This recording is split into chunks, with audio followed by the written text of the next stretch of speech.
பிரியமானவர்களே, ஆண்டவரும் உலக ரட்சகருமாகிய இயேசு கிறிஸ்துவின் நாமத்தினாலே உங்கள் எல்லாருக்கும் இந்த கால வேளையில இருதயத்தின் ஆழத்திலிருந்து நல்வாழ்த்துக்கள். உபாகமம் 31 அதிகாரம் 8வது வசனத்தை வாசித்து இந்த நாளுக்காக நாம் ஜெபிப்போம். கர்த்தர் தாமே உனக்கு முன்பாக போகிறவர், அவர் உன்னோட இருப்பார். அவர் உன்னை விட்டு விலகுவதும் இல்லை, உன்னை கைவிடுவதும் இல்லை. நீ பயப்படவும் கலங்கமும் வேண்டாம். உபாகம் 31 அதிகாரம் 8வது வசனத்துல திடப்படுத்துகிறார். கர்த்தர் உங்களுக்கு முன்பதாக போவார், அவர் உங்களோடு கூட இருப்பார், அவர் உங்களை கைவிட மாட்டார் என்று சொல்லி ஆண்டவருடைய வேதத்தில் சொல்லப்படுகிறது. ஏங்க ஆண்டவர் கூட இருக்கணும்?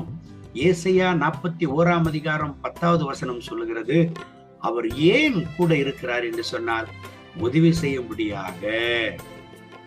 இஸ்ரேல் ஜனங்கள் சொர்ந்து போகாதபடிக்கு அவர்களோடே கூட ஆண்டவர் இருந்தார்.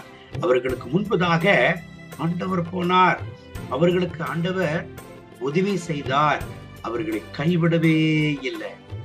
எனக்கு அன்பான கர்த்தருடைய பிள்ளைகளே, எங்க ஆண்டவர் கூட இருக்கணும்? உதவி செய்வதற்காக.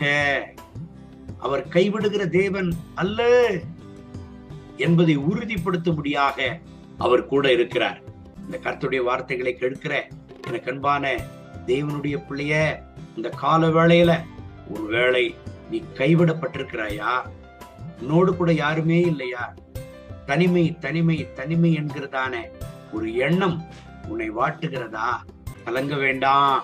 கர்த்தர் உங்கள் இருதயத்தின் பாரத்தை பார்க்கிறார், உங்கள் இருதயத்தின் அழுகுரலை ஆண்டவர் பார்க்கிறார்.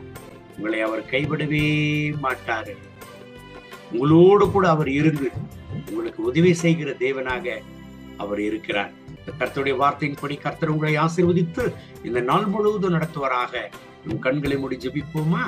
அன்பின் ஆண்டவரே, இந்த கால வேளையில் இந்த வசனத்தை கேட்டு இந்த ஜபத்தில் இணைந்து இருக்கிற எல்லா கர்த்தருடைய பிள்ளைகளுக்காக ஜெபிக்கிறேன்.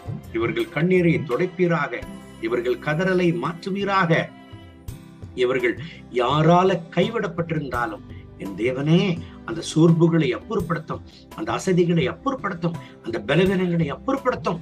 இவர்கள் பட்சத்தில் நீர் இருந்து இவர்களுக்கு உதவி செய்து இவர்களை தாங்கி தப்புவித்து பலப்படுத்தி நீர் நடத்துவீராக.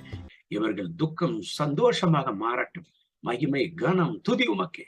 இயேசுவின் நாமத்தில் கேட்கிறோம் எங்கள் ஜெபங்களும் நல்ல பிதாவே. ஆமென், ஆமென்.